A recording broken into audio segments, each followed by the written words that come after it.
Red Masked Ones. Part 4.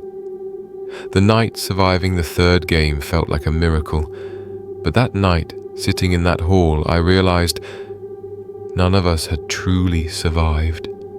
Yes, we were alive, but something inside each of us had died. It had become hard to even look one another in the eye. The massive money sphere above rotated slowly. The banknotes inside shimmered under the dim lights. With every death, it filled a little more, grew a little heavier.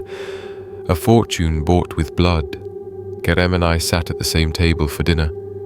Our meal, as usual, was a tasteless piece of meat and a bit of water. But tonight was different. They gave us less, blatantly without shame, and we noticed it right away. Some tables were given extra bread. The tables of the strong. The ones who looked like a crowd. While they ate in peace, the rest of us watched. Hunger and hatred slowly started to change people's faces.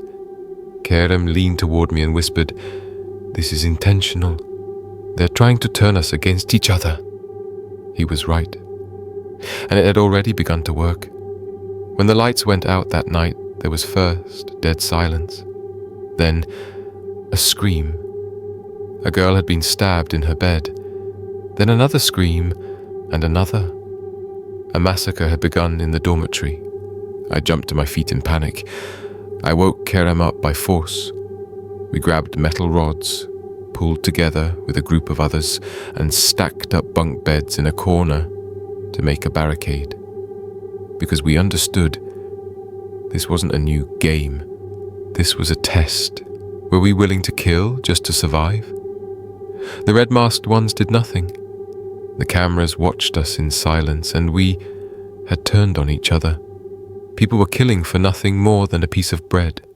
That night, 12 people died, and none of them died during a game. In the morning, the Red Masked Ones came in. One of them, the one with the square mask, stepped forward. "Congratulations to those who made it through the night. The next game begins." No one was surprised anymore. We knew exactly what this was. We were living, breathing parts of a show, a game, a prison, entertainment. We were both inmates and performers, and victims. We lined up again. This time each of us was handed a number. Mine was 67, almost at the end. I didn't know what it meant yet, but something inside me felt wrong. After walking for a while, we entered a large hall. It was pitch dark, but when the lights came on, we saw what we were up against. A glass bridge, suspended over a pit so deep we couldn't see the bottom. The bridge was made of side-by-side glass panels. Each step had 2 panes, one tempered and strong, the other fragile. Choose wrong, and you fall. Forever.